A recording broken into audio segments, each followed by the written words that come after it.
In the ancient texts of Sumeria, we have descriptions of these beings descending from the sky called the Annunaki.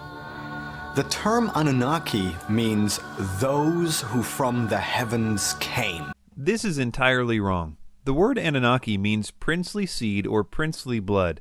The idea is that the Annunaki were direct creations of Anu, who was regarded as the father and king of the gods. As we will see, this is the main idea associated with the Annunaki in the minds of the Sumerians.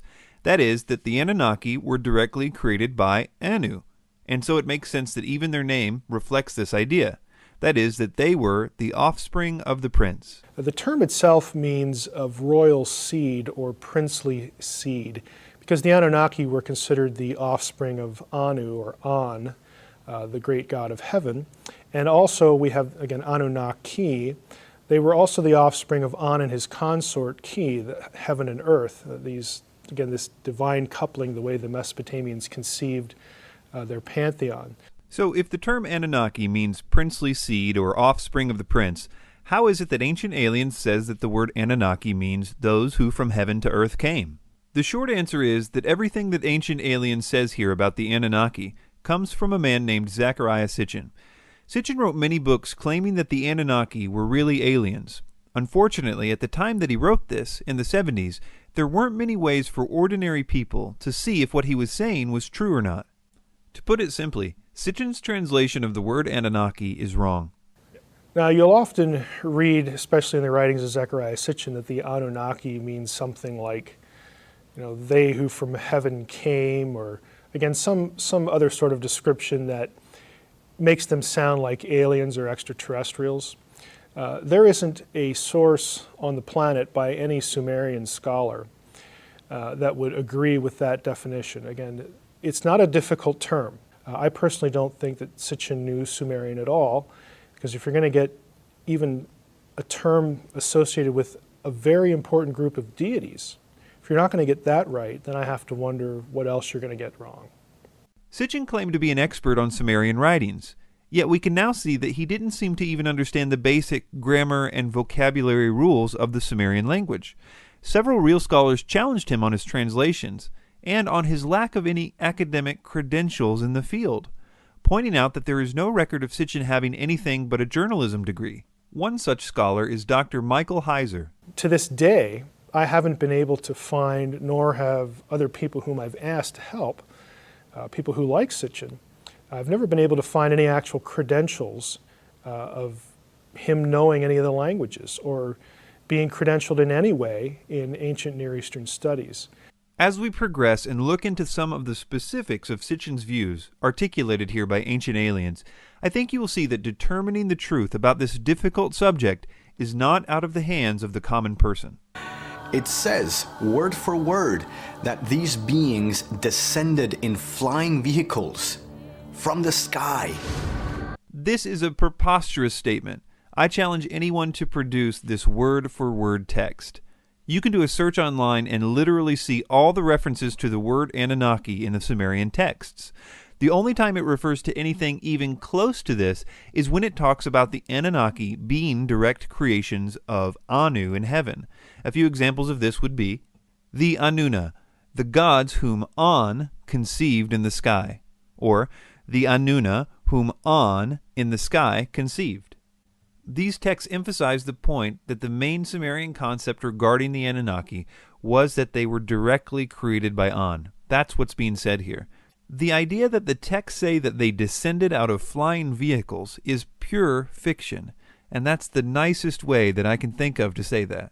What Ancient Aliens does here is they show pictures of the winged solar disk as they talk about the Anunnaki, and I guess they expect the audience to think that these texts speak of these disks like spacecraft in the Sumerian stories, when in fact the solar disks seen in the iconography are not associated with the Anunnaki at all, but rather with the sun and or the sun god. This is probably why Tsoukalos says the following. And they were always described or depicted in floating above some quote-unquote regular people. Since the Anunnaki are never depicted floating above people's heads, we can see that they want people to believe that the solar disk icon equals the Anunnaki spacecraft. This is wrong for several reasons. Number one, the solar disks in the Sumerian culture really did represent the sun, or the sun god. The sun traveling across the sky every day was seen to have been facilitated by wings on the sun. You need to know that there is nothing in these descriptions of the sun in the Sumerian texts that would suggest that they were really talking about a UFO. As boring as it may be, they were really talking about the sun. One way to demonstrate this is found in the Epic of Gilgamesh. Gilgamesh worships Shamash, the sun god, in order to get favor for part of his journey. And he does this by facing east in the morning, that is, in the direction of the rising sun. The idea that Ancient Aliens proposes here, that the Anunnaki actually came out of the solar disks, or that they were pictured riding in them, is just a lie. There's no way around it. We can find not only descriptions of the Anunnaki, but also depictions. And we can see them in statues, in carvings. So it's all very interesting to see that those beings looked like modern-day space travelers with weird suits. Some of them wore wristwatches, they had boots on, and helmets, and above all, wings. All throughout the Ancient Alien series, they show these pictures of Akkadian winged genies and refer to them as Anunnaki. But funnily enough, winged genies aren't Anunnaki. In fact, these reliefs aren't even Sumerian, they're Akkadian. But hey, while we're here, we might as well explain what's going on in these images, even though they have absolutely nothing to do with the Anunnaki. The belief was that certain aspects of nature were controlled by these winged genies. Most notably, they were responsible for the fertilization of the crops. They were often depicted with a bucket of pollen or water in one hand, and a group of male flowers or a pine cone in the other hand. They often are depicted as fertilizing a date tree, which was a symbol of fruitfulness. Sometimes they would be depicted as being pointed at the king, which, because of the accompanying inscriptions, we know means that the king was seen to be a type of intermediary between the gods and responsible for the fruitfulness of the land and the people. One way to demonstrate this is by explaining what Ancient Aliens calls a wristwatch. First, you should take note that if this is a watch, then these genies were serious about timekeeping, because they wore one of these on both wrists and often on a headband as well. This watch is actually an Akkadian symbol for Ishtar, the goddess of fertility. You can see the same rosette on the famous Ishtar Gate in Babylon. The fertility of the land was associated with, as you might expect, the goddess of fertility, and these beings are depicted as acting on behalf of Ishtar as they fertilize this date tree. This also probably explains the wings, considering that the natural and visible way that a flower is pollinated is through bees and birds. Therefore, it's not so hard to see that they were depicting their spiritual agents of pollination with wings as well. Zecharia Sitchin has essentially suggested that the reason why we were visited in the remote past is because the ancient astronauts' home planet needed gold for their atmosphere, and that their gold content in the atmosphere was depleting. So they came to Earth in order to mine gold and bring it back to their home planet. This idea about aliens coming to mine gold for their atmosphere in the ancient past is widely repeated by ancient astronaut theorists. In fact, it's become something of a foundational idea in the movement. This idea traces directly back to Zecharia Sitchin and has absolutely nothing to do with Sumerian texts. It's interesting to note that Sitchin doesn't even give a place in the Sumerian texts to justify this notion that they needed gold for their atmosphere. He says the following in his book, The Wars of Gods and Men. The metal, with its unique properties, was needed back home for a vital need. As best as we can make out, this vital need could have been for suspending the gold particles in Nibiru's waning atmosphere and thus shield it from critical dissipation. So he says, as best as we can make out. Well, who is we, and what text would even hint at that idea? Sitchin never says. He simply creates this idea of gold particles being needed in a planet's atmosphere out of nowhere. Nowadays, you can do a word search for the uses of the word gold in the Sumerian texts. We can read every mention of this word. Not only are the mentions of the word gold relatively few in the Sumerian texts, there is nothing to indicate anything but the most ordinary uses for gold. In fact, it's a surprisingly boring study. Thanks to the meticulous cataloging of the Sumerian texts over the last few decades and the advent of the internet, we no longer have to take people like Sitchin's word for it. There are some databases online that allow you to search through Sumerian texts. And I have a video on my website, www.sitchiniswrong.com. If you go there and you click on the Annunaki tab, I will show you how to search through something called the Electronic Text Corpus of Sumerian Literature. I'll show you how you can search for all the occurrences of the word Annunaki and then click through to English translations of all those occurrences. You can find this material, and I would encourage you to do so because you can check up on Zecharia Sitchin, you can check up on me. When I claim that there are no texts, there are no tablets that have, for instance, the Annunaki on Nibiru or associated with Nibiru, that Nibiru isn't a planet beyond Pluto. When I say those things, how easy would it be to prove me wrong if you knew how to search for those terms? It'd be real easy. And I encourage you to check up on me, check up on everybody else, and do the work. You can access this material and know who's telling you the truth.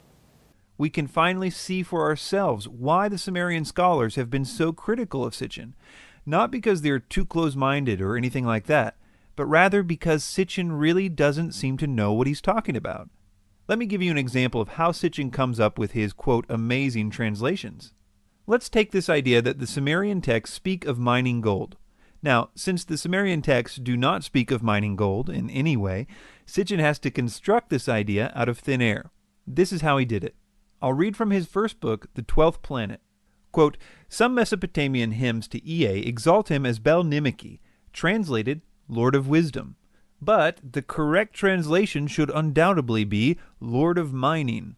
In classic Sitchin style, he never gives any reason that the, quote, correct translation should undoubtedly be Lord of Mining. He just says it should be and leaves it at that. Again, we have Sumerian dictionaries written by the Sumerian scribes themselves, and the Sumerians don't agree with Sitchin here. So why should we? I think one way to demonstrate how bad of a translation this is to read a little about Ea or Enki's wisdom in context, and let you see if it makes sense to you as meaning wisdom, or if it really means mining. This is an example from a Sumerian text called Enuma Elish. It says, he who understands all, the wise one, the great one, Ea who knows all that is, perceived the plot, he countered it with a powerful spell. Not only does it describe his wisdom further here by saying, quote, he who understands all, but it also says that because of this wisdom, he was able to perceive the plot before it happened and counter it. None of what we just read makes sense if wisdom really means mining. Here's another one from the same epic. Ea, who knows all things, knew he could not defeat Kingu and the hosts of Tiamat. Here again we see a contextual definition of Ea's knowledge. He knows all again. We see that his knowledge helped him understand that he could not defeat Kingu. These are not isolated descriptions of this knowledge.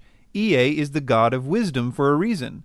Nothing said about him makes sense if his knowledge means mining, or even knowledge about mining. All the stories about him highlight his great understanding, and conversely, there isn't even a hint that he cares a lick about digging for gold or anything else. It's just not there. It requires an ignorance of the Sumerian texts in order to be believed. Let's move on to another claim about the Annunaki. Virtually every story that's in Genesis, the flood story, Adam and Eve story, they all have precedence with the ancient Sumerians. The story that came down to the Sumerians is that the Annunaki were mining gold on the earth. And the run-of-the-mill workers complained, said this is really hard work and we're tired. We don't want to do this anymore. And so they had a big council. They decided to create a primitive worker called an Adamo. The Annunaki created humans as a slave species. The first thing to be aware of here is that in the epic of creation that they're referring to here, the gods weren't mining gold. The work that the gods were doing is creating the world. Kind of what you would expect from a creation epic. It even specifically states that they were making mountains and rivers, such as the Tigris and Euphrates. The gods here were tired of creating the earth, not gold mining. The epic goes on to describe the following events. The gods decide to mix up themselves with clay and make man. As the version of men that they made increased in number, the noise that they made angered the gods. So they decide to kill them off with a flood. One man is instructed to build a boat, he puts animals on it, it rains for 7 days and 7 nights, and the man and his family are saved. There are many similarities between these Sumerian writings and to the biblical accounts of the creation of man and Noah's flood. Some people think that this is due to the writers of the Bible copying the earlier Sumerian writings. This is problematic because even the critics who specialize in this style of ancient literature say there is no evidence of literary borrowing. In fact, just the opposite. They propose that they must be referring to a common source for the information. One paper by Heidel, Millard, and Damrosch concludes this way, quote, "Literary dependence cannot be demonstrated. Here, as in most of the parallels in primeval history, it is considered more likely that the Mesopotamian and biblical traditions are based on a common source. Some understand this common source to be a piece of more ancient literature, while others consider it the actual event. Add to this that it's not just the Sumerian texts and the Bible that are talking about the same basic story, but obvious elements of this story can be found in almost every early culture, regardless of its location. Take, for example, the story of Viracocha in South America. Viracocha created the heavens and the earth. He then took large stones and breathed life into them, but they became giants. So he sent a flood to wipe them out. After the flood, he breathed into smaller stones than the first time, thereby creating smaller people, which were then scattered all over the world. And in the Bible, in Genesis 6, we see something similar. The sons of God disobeyed God. They came to earth, had sex with human women, producing giants called Nephilim. The Nephilim, over time, almost eliminated the original human population, and this is one of the reasons that God sent the flood. These stories are found in some form in cultures as geographically separated as you can get. They're in China, Europe, the Middle East. They are found in Native American traditions, in South America, and many others. These similarities are too obvious to simply dismiss. Things like 8 people being on the boat are mentioned in a good percentage of these stories. I personally think that all these cultures are drawing from the same original story, a story that was told only one way, and that as migrations happened from the original group, they started adding in details that were more locally important to them, but that each of these cultures sincerely believed that they were passing on the true account of the origin of humanity to their descendants as this story was told. Ironically, if you take it at face value, if there really was a flood and all people except for the ones on the boat were destroyed, and if most modern cultures were descended from them, the fact that the entire world seems to have inherited the same story would make sense, because they essentially have the same 8 ancestors who experienced such a dramatic event and made it a point to pass the story to each generation. I propose that something like this really did happen in ancient history. I don't personally see any logical way around it. The question I have is which, if any, of these accounts is closest to the truth? Ancient Aliens tells us that the Sumerian version is closest to the truth because they were recorded earlier. That makes sense to a point, but we have to remember that the events described in the Sumerian texts were still ancient history to the Sumerians. So the question is not so much about the date of the writing, but rather their ability to preserve the story. I'll give you a few very good reasons to seriously doubt that the Sumerian accounts should be given more weight where they differ from the others. The first is that Sumerian stories are not logically consistent. Take, for example, that in both the Sumerian and biblical accounts, dimensions for the boat are given. The mere fact that an important part of this story is the dimensions of the boat is interesting. But when you draw out the dimensions, you have on the one hand the Sumerian boat being a big cube, and the biblical one being described by naval engineers as nearly perfect for maintaining stability without hull damage in incredibly rough seas. Another reason not to trust the Sumerian texts where they differ from the others is that, as every Sumerian scholar knows, the Sumerians constantly change the details of their stories to suit the different situations. For example, texts of the same story found in the Temple of Enki will differ from the ones found in the Temple of Enyana, even if they are from the same time period, but especially if they're from a different time period. To quote one Sumerian scholar, quote, Inconsistencies are a regular feature of Sumerian poetry, end quote. He goes on to say that integration of different texts by the Sumerian scribes often appears somewhat careless. Compare that with the ancient Hebrew scribes, who were notorious for taking their job ultra seriously. They had many rules that governed their copying of their sacred texts. For example, it is said that they would have to speak every letter out loud before committing it to paper. One example of a vindication of this meticulous attention to detail is with the Isaiah scroll found in the Dead Sea Scrolls.